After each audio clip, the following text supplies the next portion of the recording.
Hello guys, happy new year. ഇന്നിവിടെ രാവിലെ new year ആയിട്ട് പഴങ്കഞ്ഞിയാണ്.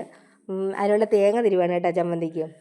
എല്ലാവരുടെയും ന്യൂ ഇയർ എങ്ങനെയുണ്ടായിരുന്നു? എൻ്റെ ന്യൂ ഇയർ എന്ന് പറയുന്നത് എന്നത്തെ പോലെ ഒരു നോർമൽ ഡേ ആയിരുന്നു. കറക്റ്റ് 12 മണിയായപ്പോൾ ഞാൻ അലാറം ഫിക്സ് ചെയ്തു, ഉറക്കെ എണീറ്റ് എല്ലാവർക്കും ഹാപ്പി ന്യൂ ഇയർ ഫോണിൽ വിഷ് ചെയ്തു. അവർ തിരിച്ചും വിഷ് ചെയ്തു. പഴങ്കഞ്ഞി എന്ന് പറയുന്നത് ഞാനും തിങ്കളും ദോശയാണ് കേട്ടോ കഴിക്കുന്നത്. ഇവിടെ ബാക്കിയുള്ളവർക്ക് പഴഞ്ഞു കുടിക്കും.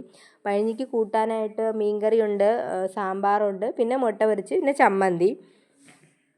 നിങ്ങളുടെ 2025 എങ്ങനെയുണ്ടായിരുന്നു? എൻ്റെ 2025 എന്ന് പറയുന്നത് ഗുണമുണ്ട് ദോഷമുണ്ട്. നോർമൽ തന്നെയാണ്. എനിക്ക് പ്രത്യേകിച്ച് അങ്ങനെയൊന്നുമില്ല. പിന്നെ ഞാൻ ഒരിതെന്ന് പറഞ്ഞാൽ ഞാൻ 2025 ഞാനൊരു യൂട്യൂബ് സ്റ്റാർട്ട് ചെയ്തു. പിന്നെ എനിക്ക് ന്യൂ ഇയറിന് മുമ്പ് 200 സബ്സ്ക്രൈബേഴ്സ് ആവണമെന്ന് എനിക്കൊരു ആഗ്രഹം ഉണ്ടായിരുന്നു കേട്ടോ. പക്ഷേ എനിക്കിപ്പോൾ 200 സബ്സ്ക്രൈബേഴ്സായി. അതിന് എൻ്റെ എല്ലാ സബ്സ്ക്രൈബേഴ്സിനും എനിക്ക് ഒരുപാട് നന്ദിയുണ്ട്.